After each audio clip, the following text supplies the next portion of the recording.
Engineer علی مرزا کے حوالے سے جو میں نے بات کی ہے 295C کے حوالے سے اسی جمعے کے بیان میں اپنے جو میرے مفتی طارق مسعود اسپیچز سے چلا ہے، اس کا اصل میں پہلا حصہ کاٹ کے تو لوگ بہت زیادہ چلا رہے ہیں جس میں آ کے 295C نہیں بنتی. باقی آگے پورا بیان اگر میرا سنا جائے تو اس پورے بیان میں میں نے انجینئر کے بارے میں یہ وضاحت کی ہے اور ببانگ دہل یہ بار بار اس جملے کو ریپیٹ کیا ہے کہ یہ ایک نمبر کا بدتمیز آدمی ہے. اصحاب رسول، تابعین، حتیٰ کہ پیغمبر صلی اللہ علیہ وسلم اور انبیاء کرام ایسے ایسے الٹ پٹانگ الفاظ یہ استعمال کرتا ہے پیغمبروں کے بارے میں. اس کے مولانا عمران صفدر صاحب کے کلپ کا میں نے ریفرنس اسی وجہ سے دیا تھا کہ کسی نے اس کی بدتمیزیاں اور بے ادبیاں دیکھنی ہو تو ان کا کلپ جا کے سن لے. قیصر احمد راجہ صاحب نے بھی، مولانا عمران صفدر صاحب نے بھی بہت اس کی چیزوں کو ہائی لائٹ کیا، اور ویسے بھی وہ سب چیزیں ساری دنیا کے سامنے ہیں. تو ان باتوں پہ کیس ہونا چاہیے اس کے خلاف، یعنی کم سے کم جو کیس اس کے خلاف بنتا ہے نا، جس سے تو اس کو بھاگنے کا کوئی چارہ ہی نہیں ہے، وہ ہے مذہبی منافرت پھیلانا 295A. تو اس کی گرفتاری پہ، یعنی ایسا نہیں ہے کہ ہم چاہتے ہیں کہ گرفتار نہ ہو یا اس پہ کیس نہ ہو، کیس بھی ہونا چاہیے، گرفتار بھی ہونا چاہیے. انجینئر محمد علی مرزا نے جو ابھی حالیہ میں کچھ دن پہلے رسول اللہ صلی اللہ علیہ وسلم کی شان میں گستاخی کی، وہ سوشل میڈیا پر وائرل ہو گئی. پھر اس کے بعد اس کے خلاف FIR ہوئی، اس کو گرفتار کیا گیا، جیل میں ڈال دیا گیا. یہ ساری کہانی آپ نے سنی ہوگی. اس کے بعد میں مفتی طارق مسعود صاحب کا بیان آیا، اور مفتی طارق مسعود صاحب نے جیسا کہ اس بیان میں کہا ہے اپنے کہ میری کلپ کو کاٹ کر کے پیش کیا گیا ہے، اور ہم نے اس پر ایک ویڈیو بنائی تھی کہ مفتی طارق مسعود صاحب کی غلطی ہے. ہم مفتی طارق مسعود کے ساتھ جو ہیں اس معاملے میں بالکل ان کے ساتھ نہیں ہیں. یہ بالکل اپوزٹ معاملہ ہو گیا، اور میں ہی کیا، کوئی بھی عالم ان کے ساتھ نہیں تھا. اب مفتی طارق مسعود صاحب کا پھر بیان آیا تو مفتی طارق مسعود صاحب نے کہا کہ میں اس کے بالکل خلاف ہوں کہ اس کو گرفتار نہ کیا جائے، بلکہ اس کو گرفتار کیا جائے، اور کہا کہ اس نے جو صحابہ کے خلاف بدتمیزیاں کی ہیں، نبیوں کے خلاف بدتمیزی کی ہیں، اس پر بھی FIR ہونی چاہیے.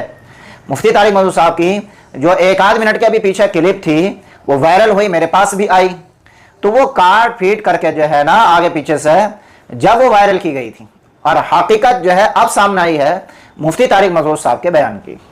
ورنہ میں تو یہ سوچ رہا تھا کہ اتنا بڑا عالم اور اتنی بڑی گہری نظر رکھنے والا آدمی، اتنی فکر اور اتنی گہری نظر رکھنے والا آدمی ایسے بدتمیز اور جاہل آدمی کی ڈیفینڈ کیسا کر سکتے ہیں اتنے بڑا عالم. میں نے اس ویڈیو میں یہ بھی کہا تھا کہ مفتی صاحب آپ کہاں وہ کہاں. تو دراصل وہ ویڈیو جو ہے کاٹ پھیٹ کر پیش کی گئی، اور اس کا اگلا پچھلا کچھ اور تھا، جو مطلب کی چیز تھی وہ وہاں سے نکال لی، جیسا کہ آپ مفتی صاحب کے بیان سے سنا. اور مفتی صاحب نے بالکل صحیح بات کہی ہے کہ وہ اللہ کے ولیوں کی شان میں بھی گستاخی کرتا رہا ہے، اور نبیوں کی شان میں بھی، اور صحابہ کی شان میں بھی، اور علماء کی شان میں بھی. اور علماء، اور اس کا تو ایسا سمجھ لی جیسا کہ 36 کا آنکڑا رات و دن کا معاملہ ہے. علماء نے تو پتہ نہیں کیا اس کے بیل مارے ہیں، پتہ نہیں کون سی زمین دبائی ہے، یا کون سا اس کے جو ہے کیا نقصان پہنچایا ہے. علماء کے بارے میں تو بالکل اس کا ذرہ برابر پوزیٹیو ذہن ہے ہی نہیں. تو مفتی طارق مسعود صاحب نے بالکل صحیح بات کہی ہے. بہت بدتمیز آدمی ہے وہ، کسی کو نہیں بخشتا ہے. گستاخی کرنے میں جو رسول اللہ صلی اللہ علیہ وسلم کو نہ چھوڑے تو وہ صحابہ کو، تابعین تبع تابعین، اللہ کے ولی، اور ہم تم تو یہ رسول اللہ کی پیر کے خاک کے برابر بھی نہیں ہے. تو جب رسول اللہ کو نہیں چھوڑ رہا تو وہ وہی ہمیں اور آپ کو کہتے چھوڑ دے گا. تو بہت ہوشیار رہنے کی ضرورت ہے. اور کسی کی بھی کلپ کوئی آیا، جیسے کہ مفتی طارق مسعود صاحب کی آئی تھی، تو کچھ لوگ جو ہے ایک دم اچنبھے میں پڑ گئے، یار ایسا کیسے ہو سکتا ہے. تو جب تک تفصیل کے ساتھ کسی کی کوئی بات نہ آ جائے، جب تک آپ کو ہاں نہ نہیں کرنا چاہیے.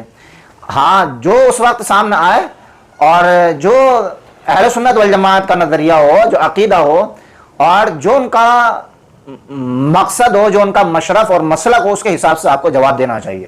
جیسے مفتی طارق مسعود صاحب کا بیان آیا، میرے پاس بھیجا گیا، میں نے صاف کہہ دیا کہ میں مفتی طارق مسعود کے ساتھ نہیں، بالکل بھی، میں ان کے بالکل خلاف ہوں، بالکل غلط بیان ہی ہے. اب حقیقت بالکل سامنے آ گئی. اب میں مفتی طارق مسعود صاحب کے ساتھ ہوں. اگر ہمارا بھی آدمیوں کا غلط بات کرے گا تو ہم ساتھ نہیں دیں گے اس کے. جیسے انجینئر کے میں چیلے ہیں، غلط بات بھی صحیح ہے اور صحیح تو ہے ہی صحیح. یہ نہیں ہونا چاہیے. اس کو کہتے ہیں اندھ بھکتی. انجینئر مرزا کے اندھ بھکت یہی کرتے ہیں، جیسے غیروں میں ہوتا ہے، چاہے وہ چمتکار کریں یا بلتکار کریں، ان کے ہاں وہ سب چمتکار ہی ہے. ایسے انجینئر کا معاملہ ہے، کچھ بھی کرے اس کے اندھ بھکت جو ہیں وہ اس کو کرامت ہی سمجھتے ہیں، بہت بڑا محقق. اور کبھی بھی اس کو عربی کی عبارت پڑھا تو وہ نہیں دیکھا ہوگا. عربی کی یعنی کوئی حدیث پڑھا تو وہ نہیں دیکھا حیرت کی بات ہے، اور حدیث کا نمبر بتاتا ہے. تو بہت ہوشیار رہنے کی ضرورت ہے ایسے فتنوں سے، ایسے جاہلوں کے شوق دے بازیوں سے. ویڈیو کو زیادہ سے زیادہ شیئر کیجیے تاکہ مفتی طارق مسعود صاحب کا حالیہ بیان لوگوں تک پہنچے اور جو غلط فہمی کا شکایت ہے مفتی صاحب کی طرف سے وہ بالکل کلیئر ہو جائے. ویڈیو کو شیئر کیجیے، چینل کو سبسکرائب ضرور کیجیے.